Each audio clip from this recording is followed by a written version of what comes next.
just been broken off, and that was a switch. I then bought an ignition,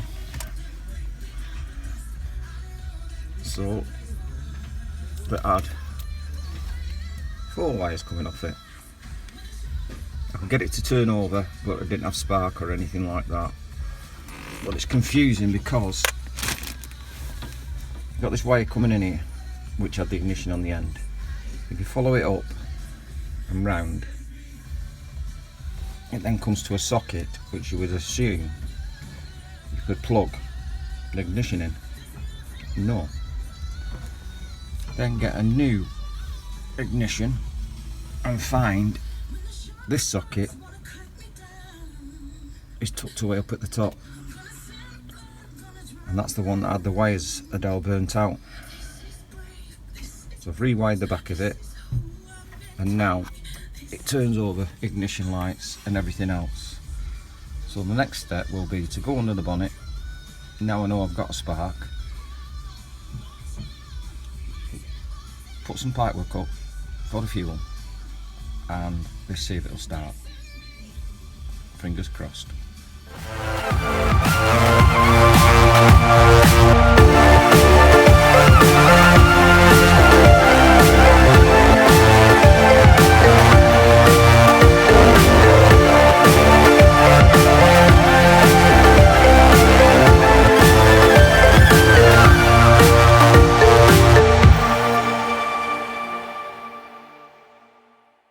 Fingers crossed.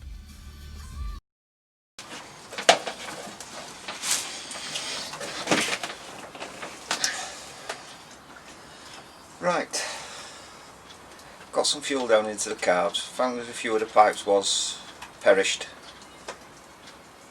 so I've now replaced the pipes, got a bit of fuel into the float bowls. Now one of them is sticking. I did put a can on top of the roof with a petrol feed to it, but it was just going straight through and onto the floor, but too near the exhaust. And this car hasn't been started for over 20 years, and it was put in a garage. Basically forgot about. So I've got the ignition, we've got a bit of fuel, let's see if it's going to fire. Here it goes. First time 20 years.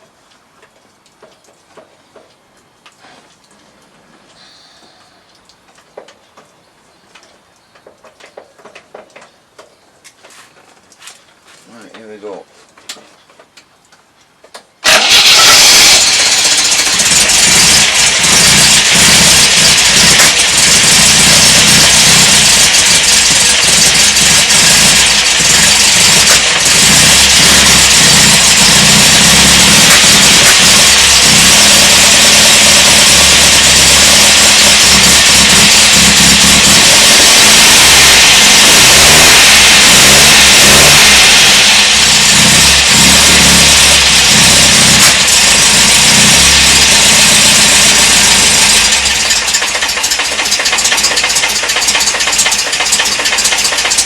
Well, I think we'll call that a runner.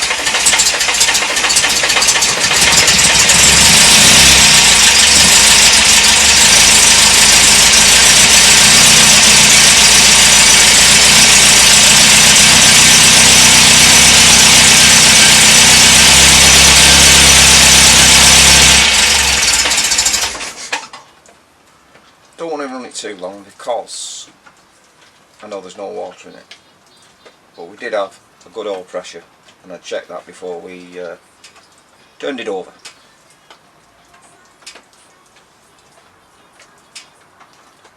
I had no problems thinking it would go. Now the next thing is to tackle